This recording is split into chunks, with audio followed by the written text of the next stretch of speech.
everybody. Old guy here.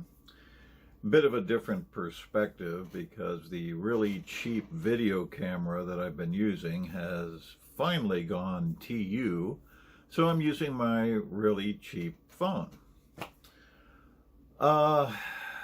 This book, over here somewhere, yep, this one, I got out of the library, knew nothing about it, and I tell you, the title is Sarcasm. In a book filled with satire and sarcasm, and it is well written and just a lot of fun and kept me smiling pretty much throughout the whole thing, even in places it probably didn't intend. I mean, when you see pretentious, insufferable, self-regarding idiots getting their proper comeuppances, it makes for a good read. The title comes from a realization by one of the most insufferable of the insufferables, a newspaper editor named Ira, who has published what he considers a revolutionary newspaper for many, many years, until he finally realized he's wasting his time. The proletariat uprising just isn't going to happen. Especially during the Reagan years in which this is set, because the proletariat is feeling pretty good about itself. And Ira's calls to revolution is falling on deaf and quite happy ears. Ira states, in the midst of his frustration, that everyone has 10 years of optimism until real life crushes it. Pretty good take on things, Ira. Most of the characters are red diaper babies and enthusiastic followers of weathermen and panthers and Mao, who find themselves trying to preach the apocalypse while the rest of America is enjoying the millennium. It's a toss-up whether the blind are the rubes who don't know they're oppressed, or the radicals screaming at them just how oppressed they are. These radicals include Ira's wife, Georgia, their daughter, Rebecca, who is studying Third World Revolt and Media Studies at Berkeley,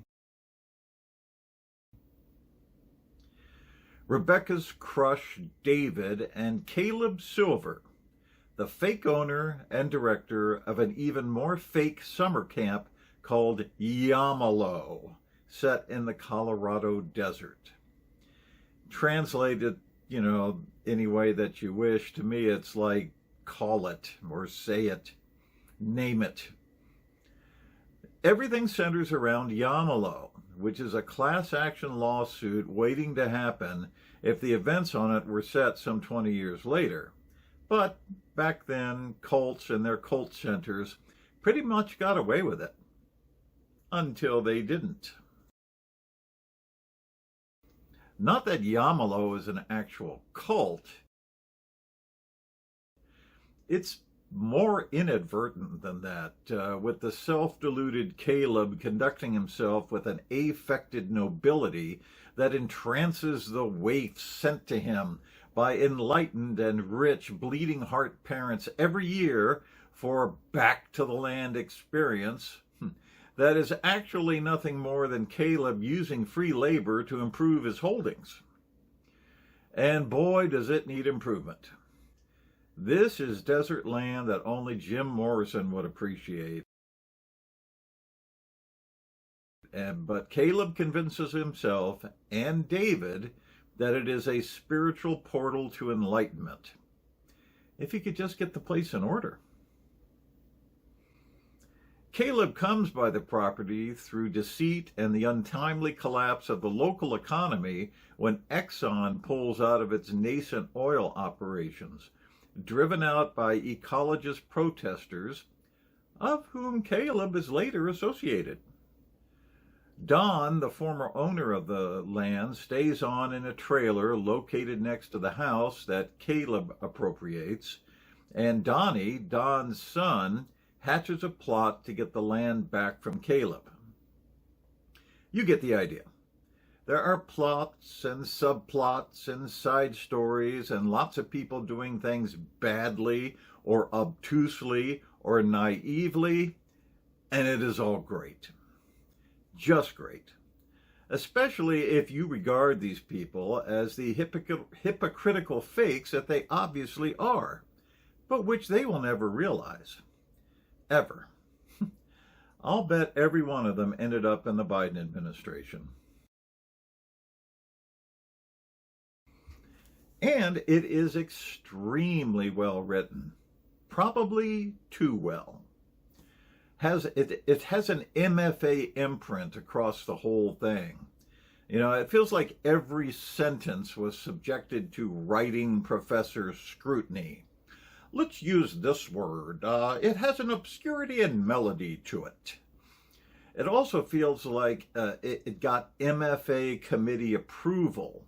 A genteel look at the foibles of the far left, who, after all, are the smart and right people. But yes, they do have some flaws, don't they? No doubt some members of the committee had their qualms because, after all, there is no criticism of the Politburo, implied or genteel.